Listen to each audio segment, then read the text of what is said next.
Hello learners, welcome to শিক্ষার আলো।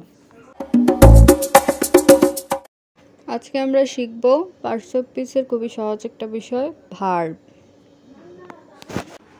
Verb verb মানেই ক্রিয়া, কাজ। কোনো কাজ মানেই ভার্ব। তো আমরা দেখো কি লিখি। ইট খাওয়া, গো যাওয়া, কাম আসা, ডো করা, এই সবগুলো কাজ। এখন আমি উদাহরণ দিব। ভার্ব I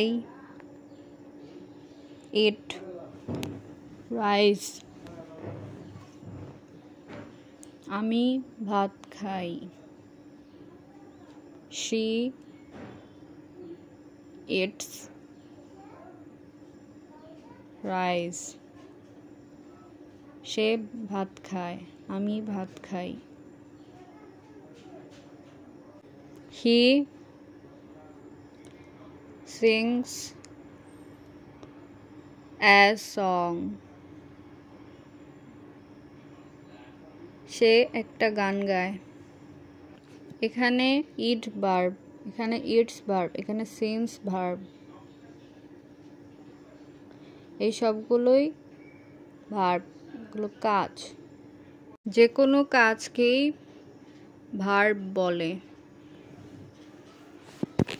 সেন্টেন্সের যে কোনো কাজকেই ভার্ব বলে। ভার্ব কত প্রকার? ভার্ব প্রধানত দুই প্রকার, main verb, helping verb. Run,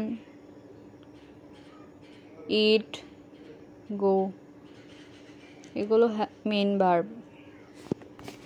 helping verb am, is, are, was, were, will। Main verb, সেন্টেন্সের মূল ক্রিয়াই হচ্ছে মেইন ভার্ব। মেইন ভার্বকে আমরা প্রিন্সিপাল ভার্ব হিসেবে জানি। হেল্পিং ভার্ব, সেন্টেন্সের মেইন ভার্বকে যে সাহায্য করে তাকে হেল্পিং ভার্ব বলে। হেল্পিং ভার্বের আরেক নাম অক্সিলারি ভার্ব। আমি দুইটা উদাহরণ দিচ্ছি। Main verb, he runs fast. Helping verb, she is reading book. সে দ্রুত দৌড়ায়, সে বই পড়ছে। তো এই ছিল আজকের ক্লাস। আজকের মতো এখানেই ক্লাস শেষ করছি। আগামী ক্লাসে আবার দেখা হবে। আমি জেকে তোমাদের সাথে আছি। ততক্ষণ তোমরা শিক্ষার আলো ছড়াতে থাকো। ভালোবাসা নিয়ে।